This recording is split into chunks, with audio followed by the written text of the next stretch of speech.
Army. Така, този модел, виж го, патината, Рес е ковал на коня копитата, обаче, погледнеш се там, Тя май остана нататък. те са много, нали ще стане. Още да видиш. Вътре. Да. Виж как лъщи. Така, вижда се, че лъщи. Просто това нещо е безсмъртен револвер, нали? Едитацията не мърда. Ето, погледни. Не мърда, човек. Просто е това. След това обаче има един същия, само че в един, не тук преди това, преди него, имаш едно малко първи калибър. Покет. Покетче. Перфект. Състояние. Чистак бърсак.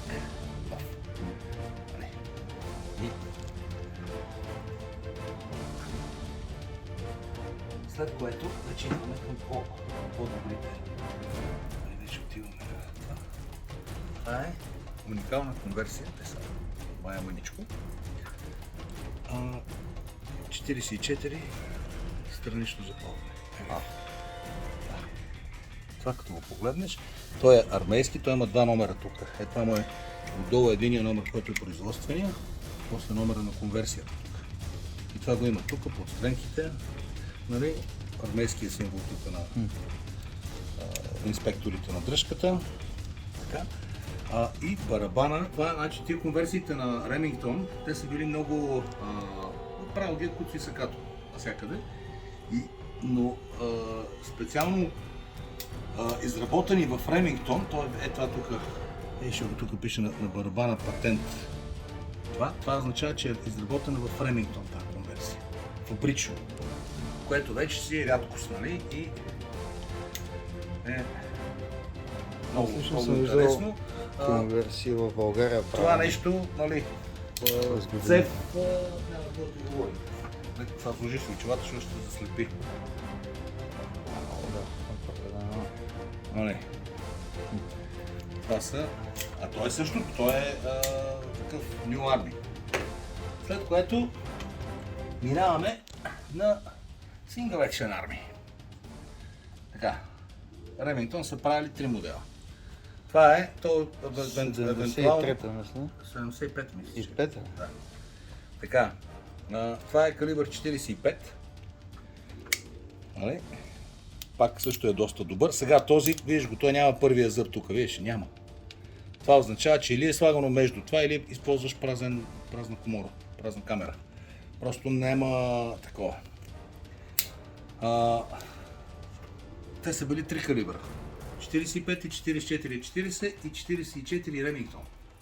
Тук са и трите. Това е 44-40, този е по-нов вариант. Сега, първите се познават, че това вече има тук това нещо, видиш, това е първи зъб, който не се използва. По принцип. Първи, втория за превъртането и третия за зареждането. Така, и третия това е 44 Ремингтон. Това е същия Single Action Army. Всичките са в прилично състояние, могат да стрелят, но и без такова. Целите са прилични. Така. Малко известни пищови, това е един много малко известен пищов. Това е, само ще разбрах името. Нещо какво беше. Това е Double Action. Да, искаш. Така. От това са направени 5000 бройки. Само първите 200 бройки имат този олекотения цилиндър, барабан. Така. И този красавец номер 64. Затова е такова. 64, ориентировъчна цена, не знам, 7-8. Много. Няма просто, тия Ремингтони са така, това е много рядко срещано нещо.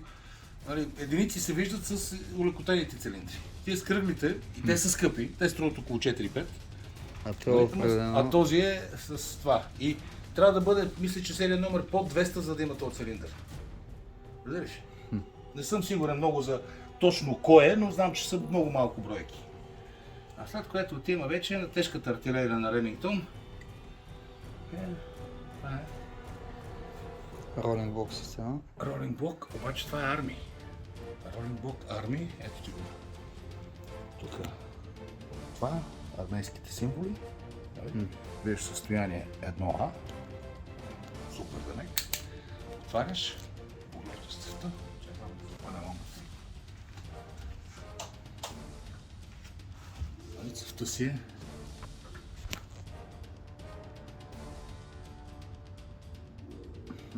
Огледал. От всякъде. Огледало от всякъде. Така. А следващия тук е Navy модела, който е. Мисля, че някъде около 78 някъде или нещо от сорта. Същата работа. Navy се познава, че ето отгоре има котичка. И има някои, които са по-такива с надписи. С това този е обикновен. Нали, вътре същата работа. Сега, това нещо е 50 калибър. Доста 50 качествен. калибър, имаш един Мощен изстрел, калибър. ама Достатъчен. достатъчен. Нали, няма нужда от повторение. Ако го цапнеш, а са били между другото и доста прецизни револвери, а това нещо, като го фанеш, фани го да видиш за каква револвера става въпрос.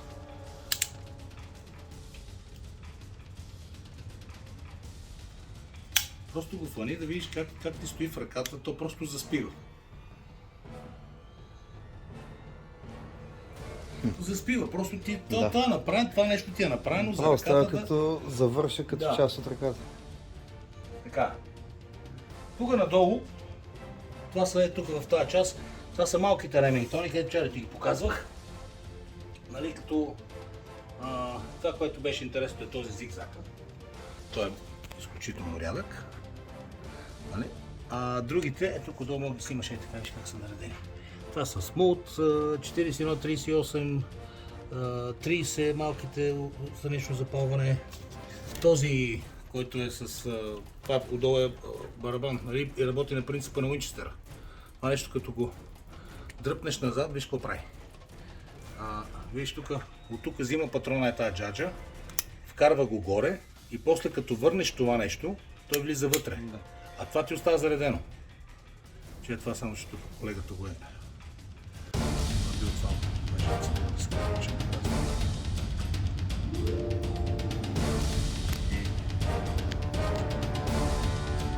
И с това нещо как се прицелваш? Ето тук на камерата. Виж как влизаш. Не, през дупката. Дупката им е. Видиш? Нали, защото това ти пречи, нали? Те са го направили с дупка, фащаш го на средата и го гърмиш, нали? И това нещо като стреляш, гърми. 6 изстрела в тази малка опаковка и ги събрал. Така. И след което идва нашия парашут, зимно парашут. Всеки покерджия идва в ръкавчето това нещо. Класически Това е, Derringer. значи, да, това е нещо, което нали, произлиза думата Derringer. Той има много Derringer, обаче този е вече като чуеш някъде Derringer, това ти както за първо Xerox, в главата, да. Сега, това нещо между другото, никой не знае, понеже да го разбереш този Derringer кога е направен, защото те са правени в продължение на 65 години. Нали? И в момента има нови варианти. Не, говоря ти този модел, точно така това, както да. го видиш, без да такова. Ремингтон са го правили, само че тук отгоре, ако е Ремингтон и син, нали, фирмата, това е правено до 88. След 88, 1888, това вече почва да става акционерно дружество, Illinois, и там вече мога да разбереш кога е направено. Така че да не направиш да не сгафиш, да вземеш, защото те са правени до 1900. Да, което вече нарушава забраната. И така се зарежда, от тук с това излучваш. А това нещо един път удря ето тук в тази част, втори път удря в другата част. То просто е така, съвсем леко се отклонява нагоре-надолу. Така. Така че ремингтончетата са тия.